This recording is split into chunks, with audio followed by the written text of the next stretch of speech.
Hello, hello, ladies and gentlemen. This is your girl Mitzi, and this is Mitzi. Let's think about it. Today we are thinking about thought energy. Ah, isn't that a thinker? And luckily, I have Laura here who's going to help us think about this in a whole new way because this is something that we really need to think about, right? Our thoughts, energy, what is happening in there? So, luckily, thank you, Laura, for your time and your perspective. I am so excited to really think about this with you. So when you hear those words, thought energy, what does that make you think about? Immediately, I want to say thank you. It's such a pleasure to be here with you and feel the energy and the vibration and the connection. Thought energy to me is human potential at its best. It Mm, means we actually begin to authorize how we think about our thought structure and how that affects our feelings, behaviors, habits, patterns, and ultimately it forms our personality. So when we learn to think about thought, we now can begin to create our highest and best self.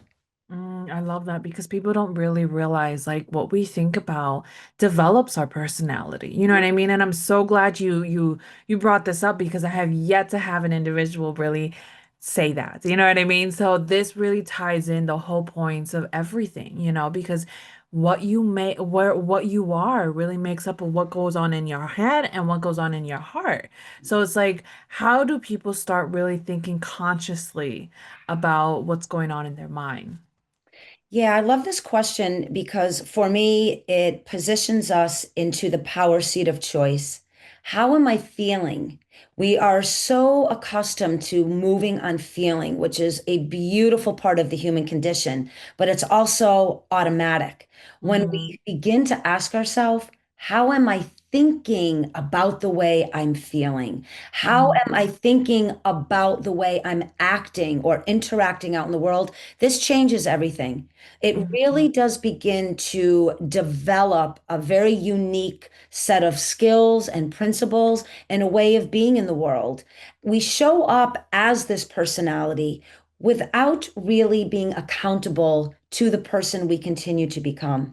And when we exercise thought energy and we ask of ourselves, negative, positive, neutral, which one am I? Now we begin to look at our thinking processes very differently. We just don't let the thought take us somewhere. We now have directive over where our thinking can take us.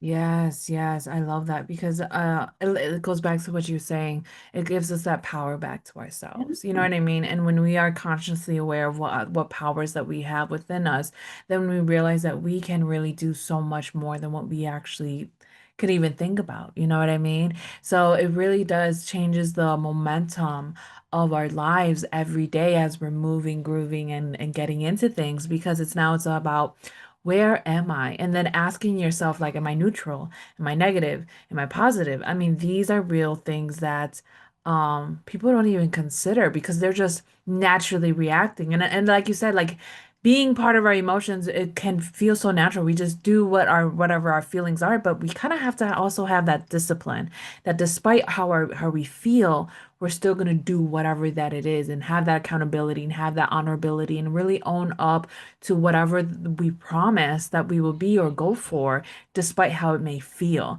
So it's like, why do you think it's so difficult for people to have that honor when it comes to that self-discipline and that accountability? We're just not taught. We're just not taught in those ways. It's nothing Yeah. against our parents, our grandparents, our great grandparents, our whole lineage, our ancestry. It isn't a movement of empowering individuals, therefore creating an empowered life. We are mechanisms and algorithms of what we've seen and then how we react. So we're not really taught how to respond with intellect or critical Mhm. thinking and not going too deep in the weeds and making it too quantum. But if we just look at our ability to think differently than we've always thought, that begins to activate and ignite that higher part of us that's dormant. And Mhm. again, most of us don't think about thoughts. Look at this as thoughts are electric currents. Feelings are magnetic. So, right, our feelings are always attracting experiences. into our life, a lot of what we don't want to attract, right? There's where the lessons are, etc. Thought for me allows us to become an observer, a Mhm. reflector of how am I thinking? And now what is the causation of that thought? So if I think, therefore I become. But again, the natural course of the human condition doesn't have a space in between. How am I thinking and what am I becoming? Who am I becoming? It's we think automatically and therefore we just show up. If we Mhm. create what I call this resting ridge, a place of solitude, of peace, of calm, meditate, journal, power walk, whatever it may be, and we give ourselves a moment to ask, how am I observing my thoughts? How am I thinking through something rather than how am I reacting? Now we start to exercise that level of intellect that, again, I feel has been very pushed under the behavior and the patterns and the personality. We really are not meant to be who we think we are. We're meant to be so much more. And thought energy, with the awareness of what energy am I placing into my thinking, now we get to really become a very powerful human being. Oh, absolutely. And it makes sense. I mean, it really does make sense because if you really think about it, you know what I mean? Like the whole point, if you really do think about it and you recognize that when you have been negative and you see the world negatively and you respond negatively and then you react negatively, then you're just like, oh yeah, well, everybody's upset. Everyone's mean. Everyone's cruel. Everyone's evil. Everyone's out for themselves. Nobody cares about anybody. Well, you're going to see that in your world. You're going to see that in your environment. You're going to see that play out because that's where you're allowing it to manifest. That's where you're allowing it to come from, is that place of that negativity. But when you are positive and you're consciously thinking of more positive things, like, oh, great things are happening to me. Oh, at least this wasn't as bad. At least I got to see this, or at least I got to experience this. At least the sun was out. Then you really do start to realize, oh, it's embodying what I'm really thinking about. And I don't think really people really think about it like that, and it's not very conscious. And you're right, we aren't taught these things. And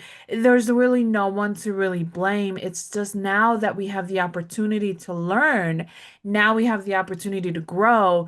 Now it's about now you know better, so do better. You know what I mean? Oh, Be I the love that. change. You know what I mean? Be the Yeah. change that you want to see in your environment. Be the change that you want to see for yourself because you never had somebody that was positive or uplifting or encouraging. Now you can be that person. Now you can step into that role of responsibility, knowing that you're responsible for your thoughts, you're responsible for what you project out, you're responsible what you receive in.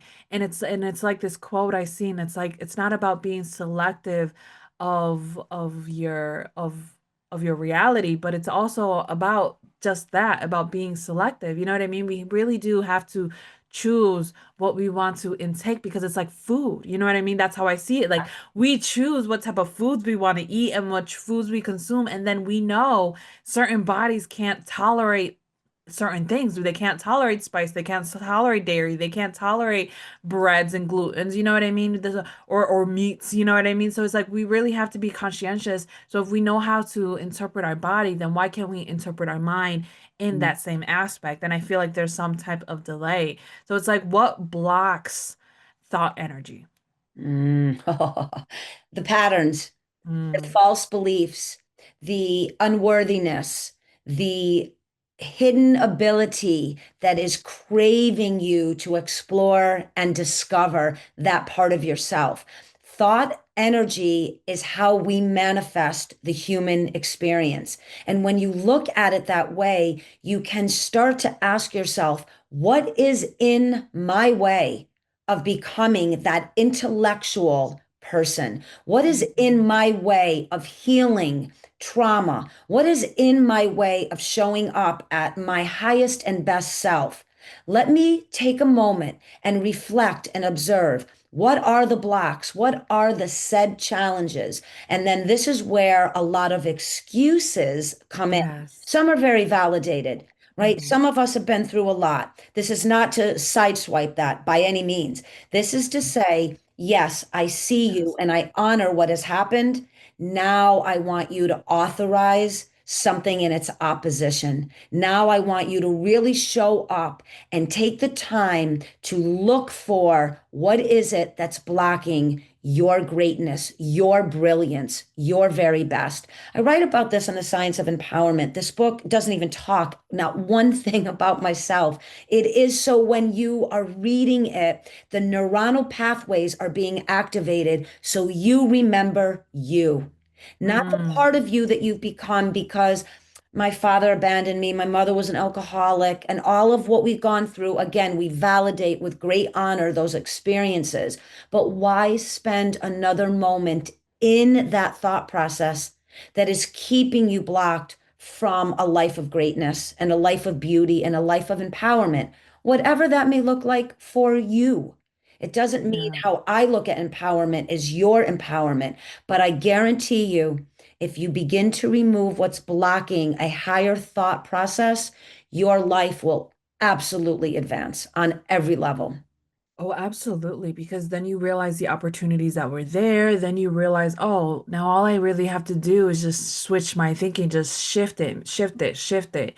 And we don't realize that our frame of mind is a 360 circle. You know what I mean? It's like, okay, so I seen it like, so it's kind of like, we're like in this wall, like in this room, right? And but we don't realize that these walls are reclining. They can move. You know what I mean? So it's They're like once, movable. yeah, they're movable. So once you realize, oh, I can move this wall, you move the wall, and then you realize you have all this space to explore.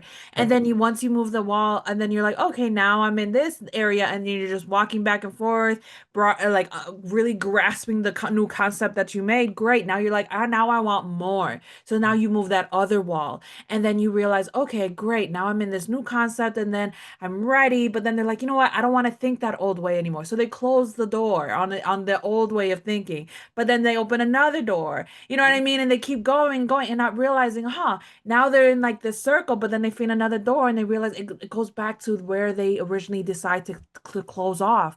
Realizing like if you have it fully open, you realize like you have a room that's in a circle, and that's where your mind is. It's like it's open, it's broad, it's you need every little inch that you have, every stage of your life, everything can move you and you can utilize it in a sense where it's like it doesn't entrap you, because it's like if you don't move those walls, then you're in this space that keeps you stuck, and then you think, oh, I'm perfect in this space, but not realizing there's so much more out there. There's so many more things to learn, to grow and to evolve. And I also love the fact that you talked about excuses. Oh my goodness, let's really talk about that, because it's real. We Some of those excuses are valid. We're gonna be honest. You tripped, you fell, you broke your leg, and you can't walk. I get it. Now that's a valid excuse. You broke your leg, you can't really walk, but it doesn't stop you from being fully mobile. You can still move, you can still act, you can still speak, you can still voice in a way. Like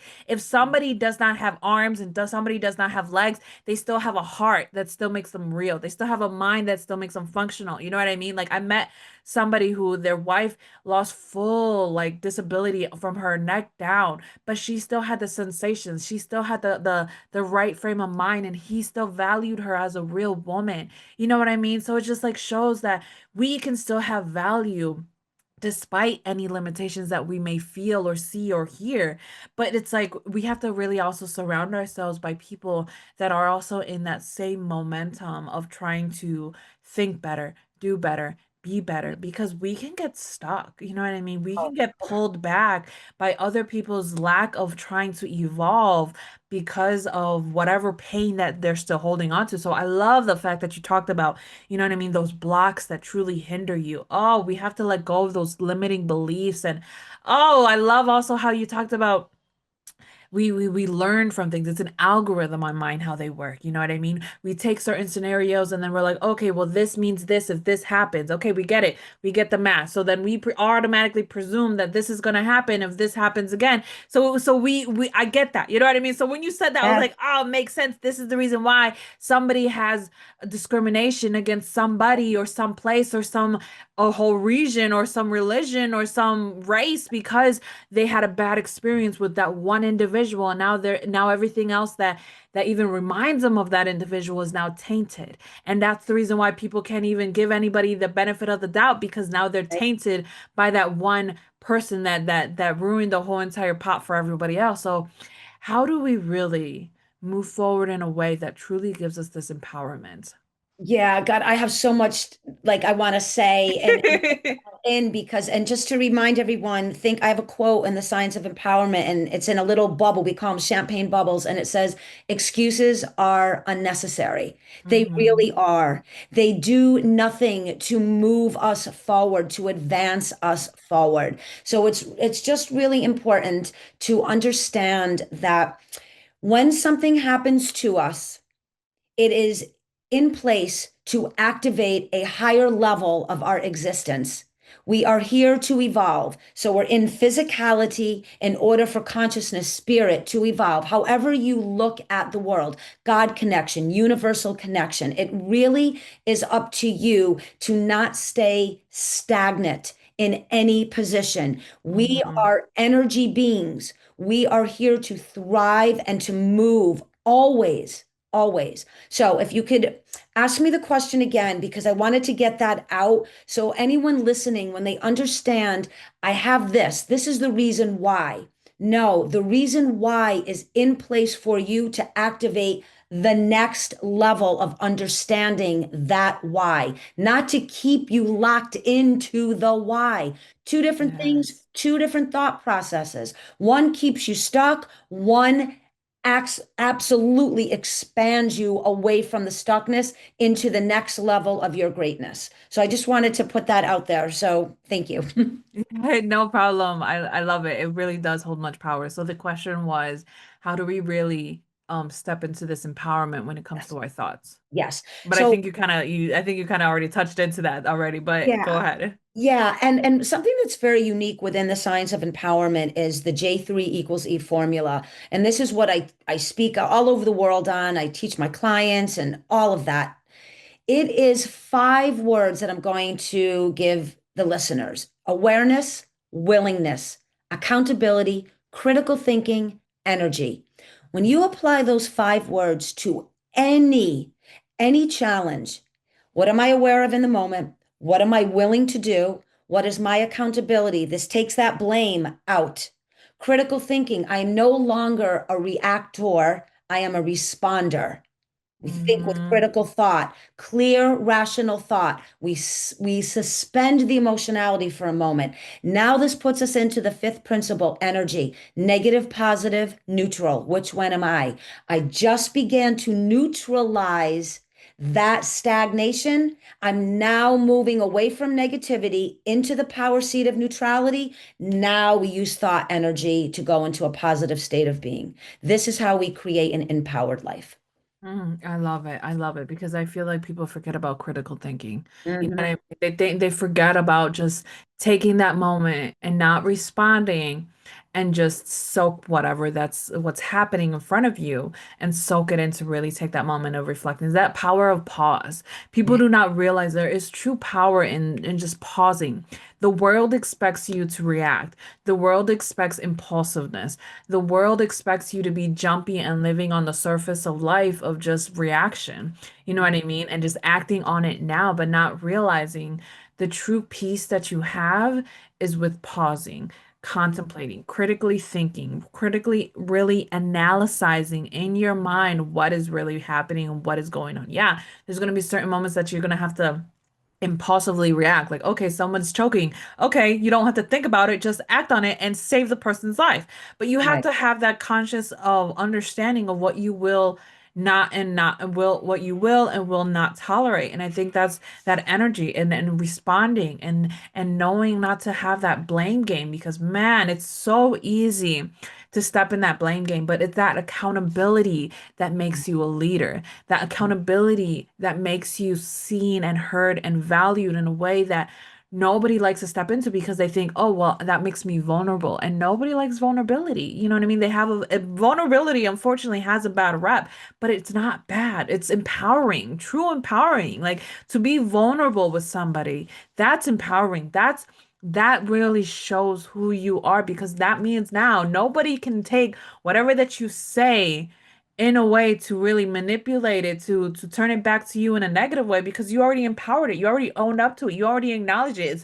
Who cares if I was homeless? You know what I mean? Yeah, Who cares if that happened to me? You know what I mean? Who yeah, cares? How does that shouldn't define you as a person that just love makes that. you all that you are and you are great for all that you are. Oh my goodness, Love that. Laura, it's a problem.